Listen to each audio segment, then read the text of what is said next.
The mystery surrounding Ben Smart and Olivia Hope's disappearance on New Year's Day 1998 remains an enigma that has sent shivers down the spine of New Zealand. As the world celebrated the turn of the year, the night aboard the Tamarack turned into a haunting tale of vanishing hopes and inexplicable horror. Amidst the joyous festivities and laughter echoing across the calm waters of the Marlborough Sounds, the tranquil night was shattered by a disturbing silence. Ben Smart, a vibrant 21-year-old, and Olivia Hope, a promising 17-year-old, were among the revelers aboard the yacht eager to usher in the new year with joy and excitement. However, as the clock struck midnight and fireworks illuminated the sky, something sinister lurked in the shadows. Amidst the celebration, the carefree laughter faded, replaced by an eerie stillness. The yacht, once alive with celebration, turned into a vessel of doom, harboring a chilling secret. In the early hours of January 1st, 1998, a chilling discovery unfolded. The Tamarack adrift, void of life, and stained with an inexplicable aura of mystery. Ben and Olivia were nowhere to be found, leaving behind an unsettling emptiness and an ocean full of unanswered questions. A desperate search ensued, involving exhaustive efforts, but the young duo seemed to have vanished into thin air. The quiet, serene waters bore witness to a crime that baffled investigators and haunted the hearts of a nation. The subsequent trial cast a shadow over the community, implicating Scott Watson, who was convicted of their murders despite a lack of definitive evidence or the recovery of their bodies. Yet, the elusive truth slipped through the fingers of justice, leaving behind whispers of doubt and uncertainty in the chilling absence of closure. Decades have passed, and the chilling case of Ben Smart and Olivia Hope's disappearance endures as an unsolved mystery, etching its mark in the annals of New Zealand's history, shrouded in darkness and lingering questions that refuse to fade with time.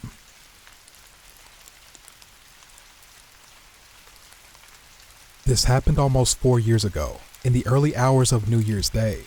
For reference, I was 17 at the time and in my senior year of high school. I'm a male, and I'm about 5'10" and weighed about 160 pounds at the time. I lived in the suburbs, and I was at a New Year's party being held by my friend at his house, which was about a 20-minute walk away from my house. It was about 1 in the morning, and I was about to leave with another friend of mine who lived on the same block as me. My friend who was hosting the party asked if we would like a ride home. And in hindsight, we probably should have accepted his offer, but our neighborhood was pretty safe, and we figured that with the two of us walking together, no one would bother us. Plus, there were probably other people at the party who needed a ride more than we did. We said our goodbyes to everyone and began our walk home. The road was predictably empty, with no one but us walking along the sidewalk, and maybe the occasional car passing by. It was pretty well lit though, so we weren't walking in complete darkness. My friend wanted to pick up a pack of cigarettes on the way home, so we stopped off at a gas station along the way.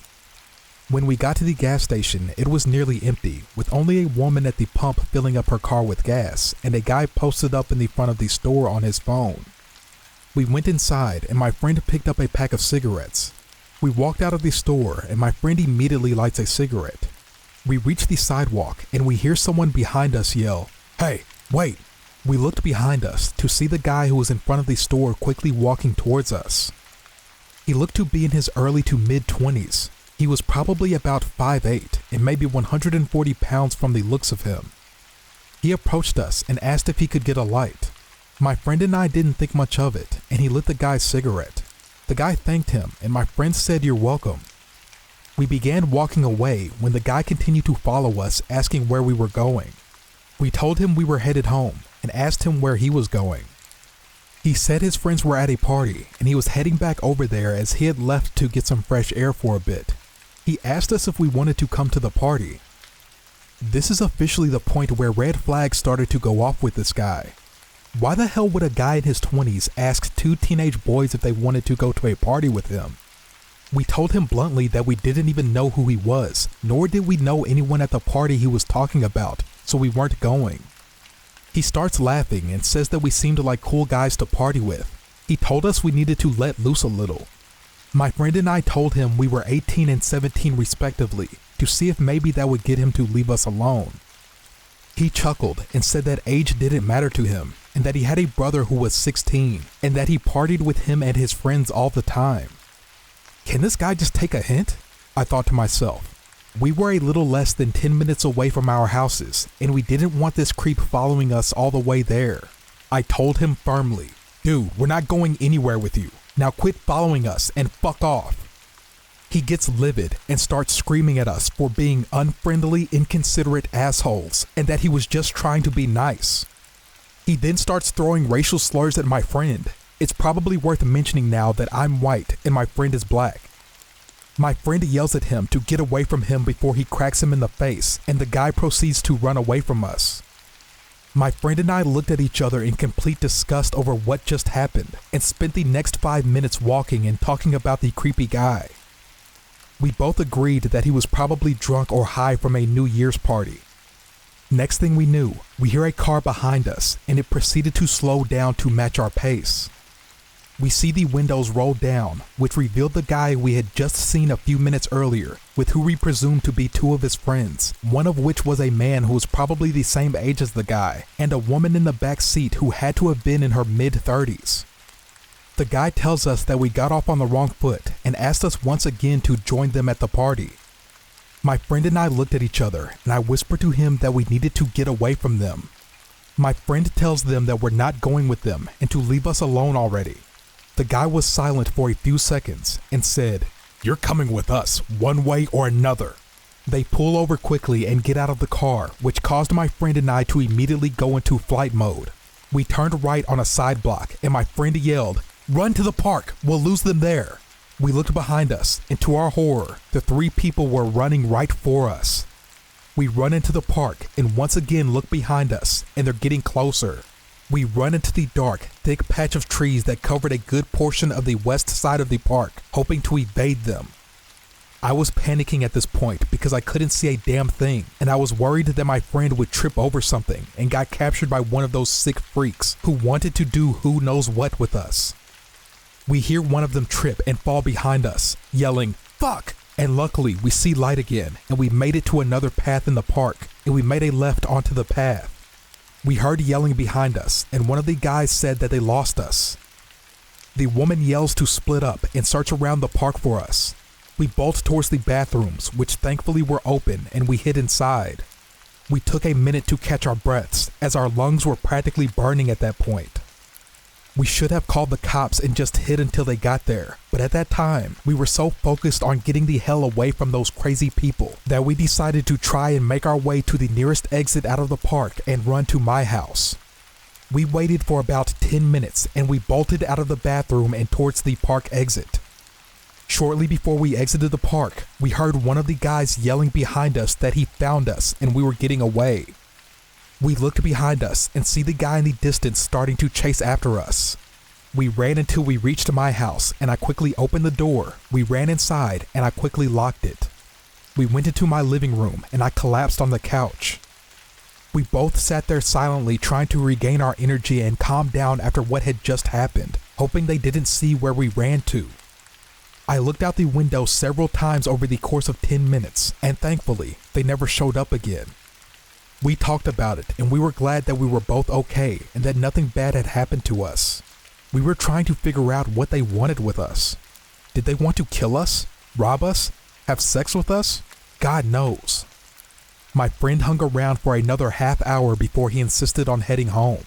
He left, and then I went to bed. I kept thinking about what had happened and pondered on what would have happened if they caught me. Even as I'm typing this, I still have those thoughts. I eventually fell asleep, and I woke up and told my parents what had happened. They were thankful that my friend and I were okay, but were upset with us that we chose to walk home and should have accepted the lift from my other friend or even called them and they would have picked us up. Regardless, we filed a police report and gave them all the information I could. Unfortunately, we never heard anything about it again, and I wonder sometimes what the hell they've been doing ever since. I really hope they never harmed another person after that.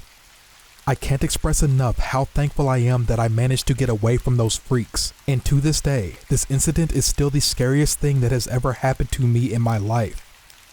This incident definitely made me more wary of my surroundings, and I try my best to avoid situations where I need to walk late at night, whether I'm by myself or not. I don't know what would have happened had those people got their hands on me, but I do know one thing. I never want to meet those people ever again.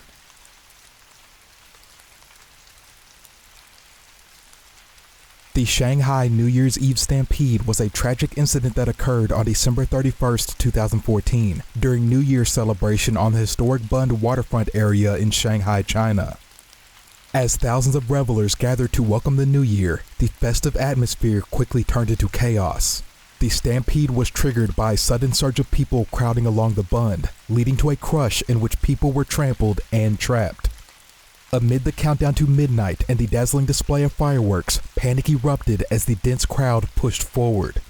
Reports indicated that individuals slipped and fell on steps leading to the riverfront viewing platform, causing a domino effect as people struggled to regain their footing. The confined space and bottlenecked exits exacerbated the situation, creating a dangerous crush as people desperately sought to escape the crowd surge.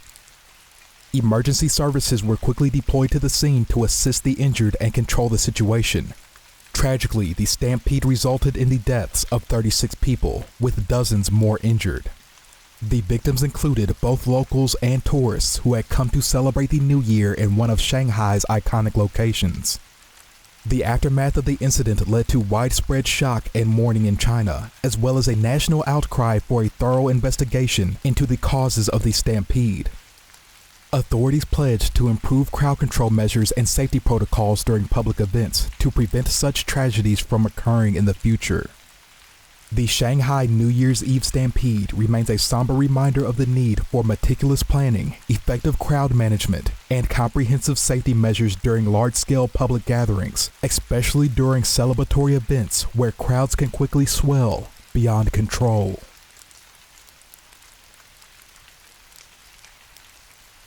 I attended what was expected to be a super fun party ringing in 2015 at a close friend's home. I expected to be awake until dawn, so I made sure to eat a big dinner and arrived late to the party around 11 p.m. with two of my best friends. We're a pretty tight-knit social group, and despite the party being a combination house show with several bands playing, I knew virtually all of the 60 or so people who were already there when I arrived. Among friends and acquaintances, everyone was celebrating, drinking, and having a great time. I had planned to meet up with some other friends around 2 a.m. when they were done bartending a public event, so I was drinking socially, but in moderation. I'm no stranger to the sauce and have a healthy tolerance. By midnight, the party had grown to at least 100 people, and by this time, there were people drifting in from neighboring parties and the surrounding university area, despite attempts to limit attendees to people we all actually knew. I opened my third beer at 1 a.m. and continued taking photos, snaps, and messaging other friends who were not there.